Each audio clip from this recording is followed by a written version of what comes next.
Hello students, welcome है आपका अपने यूट्यूब चैनल पे। सीटिंग अरेंजमेंट सेट 18 और सेट 19 आज करेंगे।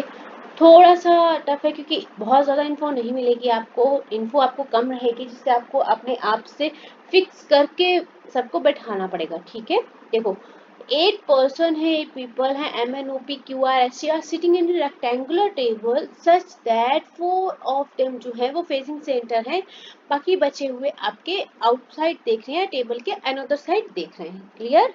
यहाँ तक बात समझ में आई? तो हमने आपको जब भी बोला आपके पास सीटिंग अरेंजमेंट आता है, पॉसिबल डायग्राम्स आप कम से कम 2 लेके तो चलेंगे, ताकि हमें बार बार चीज़ों को पढ़ने से बचना हो, और बार बार जितना ज़्यादा आप बढ़ेंगे बार बार उतना आपका टाइम वेस्ट भी होगा है। और बैंक एग्जाम में एक एक सेकेंड की बहुत वैल्यू होती है। देखो, तो हम यहाँ पर 2 डायग्राम तो लेके चलते ही हैं।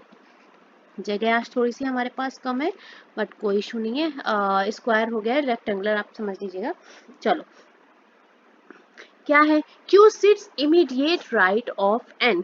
Q जो है N के जस्ट राइट में, हमें अभी नहीं पता कहाँ है, तो हम यहाँ लिख लेते हैं Q है जस्ट राइट ऑफ N। ठीक है, हमने अपने अकॉर्डिंग आपकी इंफॉर्मेशन लिख ली।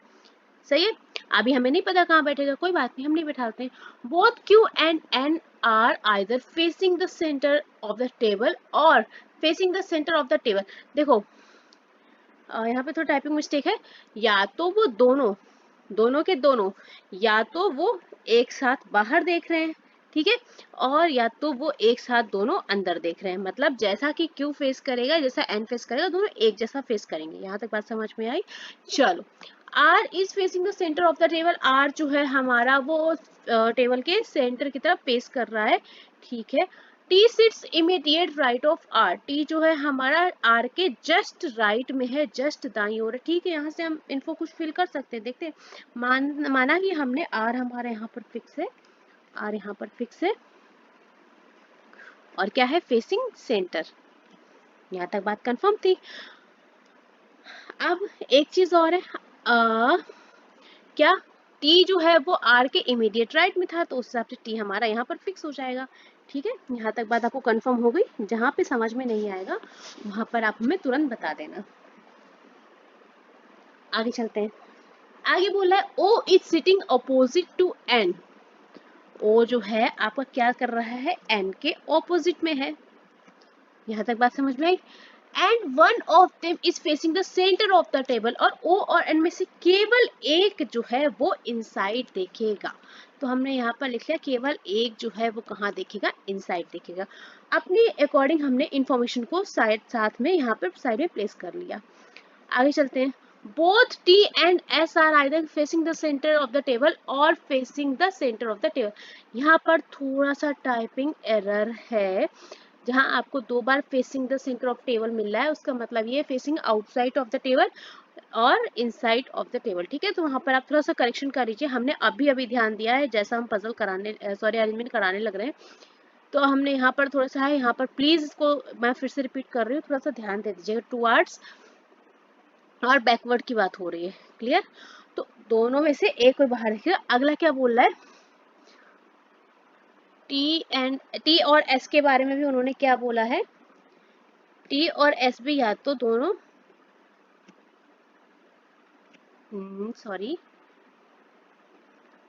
दोनों ही या तो केंद्र का सामना कर रहे हैं, तो टेबल के, ठीक है। T और S आपके जो हैं वो या तो दोनों बाहर देख रहे हैं या तो दोनों अंदर देख रहे हैं। इनके लिए भी एक ही बात कही गई है।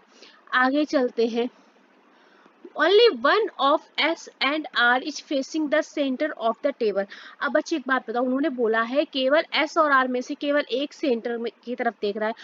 R हमने ऑलरेडी यहाँ पे सेंटर ऑफ टेबल की तरफ दिखा दिया। इसका मतलब आपका S किधर देख रहा होगा? आउटसाइड, और T भी किधर देख रहा होगा? आउटसाइड। तो इस इन्फॉर्मेशन को अलग कर देती हूँ, ठीक है। तो दोनों ही कहाँ देख रहे हैं? आउटसाइड। यहाँ तक बात समझ में आई आपको? चलिए,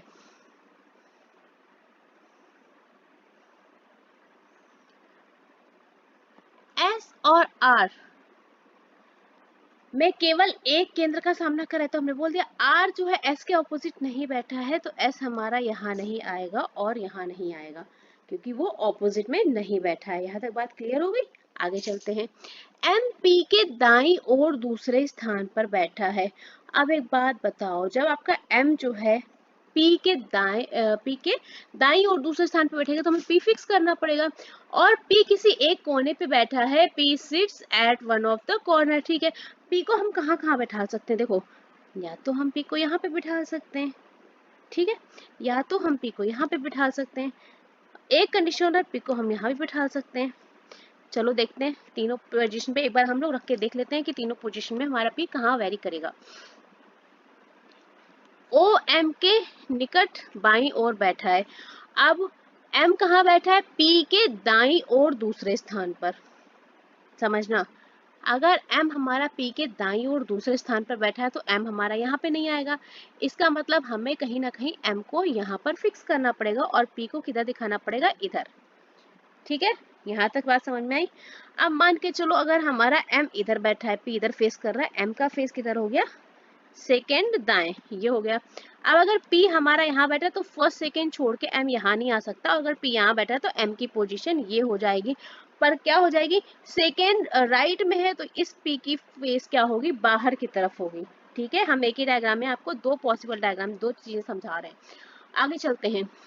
ओ एम के निकटस्थ बाईं ओर बैठा है, मतलब O जो है M के जस्ट लेफ्ट में बैठा है। बात समझ में आई।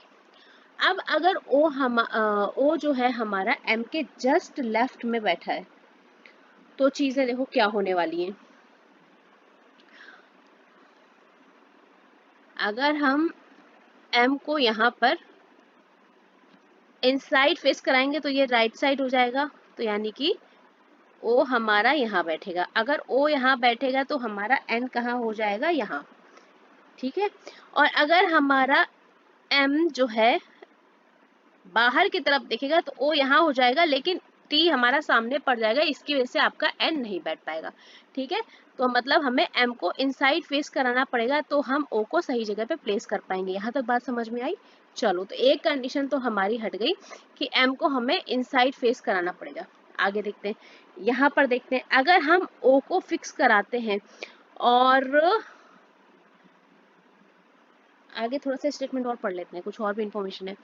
M और P में केवल एक टेबल के केंद्र का सामना कर रहा है। अब भैया जी देखो, दोनों में केवल एक अगर केंद्र का सामना करेगा, ठीक है, तो हमने P को तो करवा दिया केंद्र का सामना, इसका मतलब M कहाँ देख रहा होगा बच्चे, आउटसाइड में।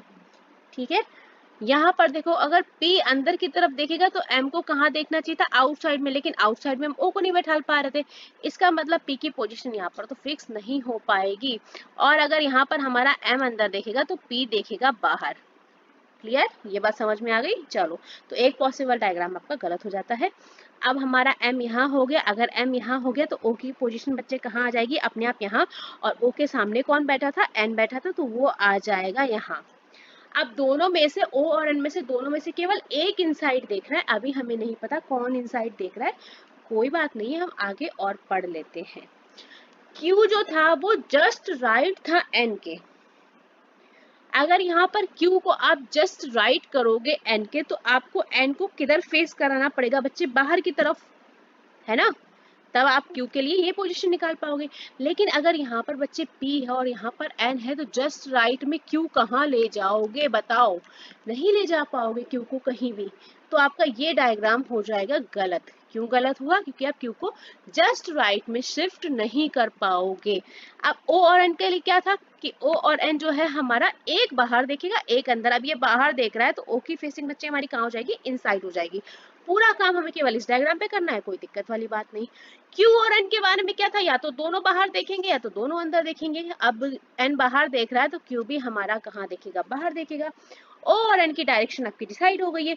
T और S में क्या था, दोनों ही कहाँ देखेंगे, आउटसाइड। S के लिए पोजीशन आपकी क्या बच्ची, ये वाली, और दोनों देखेंगे कहाँ बच्चे, आउटसाइड।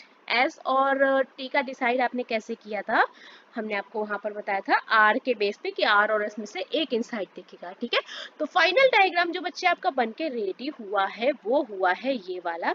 अगर आपसे कोई पजल या सीटिंग एक बार में सॉल्व हो जा रहा है तो मैं आपसे रिक्वेस्ट करूंगी, बढ़िया बात है, वेल एंड गुड। अगर आपसे कोई सीटिंग या पजल अटक रहा है तो उसका स्क्रीनशॉट जरूर लेके रखो। ठीक है, आपका फाइनल अरेंजमेंट आपका ये रहा।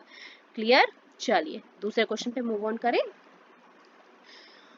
A certain number of people sitting arrangement दिया हुआ है, एक लीनियर रो में बैठे हुए हैं और सारे के सारे नॉर्थ देख रहे हैं, और मैक्सिमम पर्सन कितने बैठ सकते हैं उस रो में? 23 लोग जो हैं 23% बैठ सकते हैं मैक्सिमम।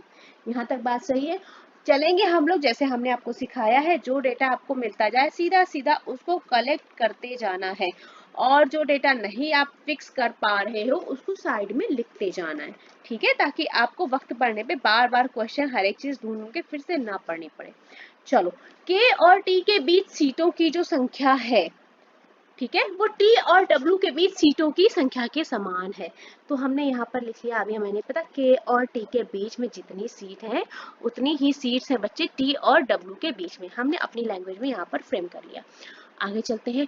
टी बी के दाईं ओर 11वें स्थान पर है, ओके, कोई दिक्कत नहीं, बी को हमने यहाँ फिक्स किया। अब दाईं ओर 11वें स्थान पे 4 5 6 7 8 9 10 और हो जाएगा आपका 11, और यहाँ फिक्स हो जाएगा आपका टी। इसको हम फिक्स कर सकते थे तो फिक्स कर लिया।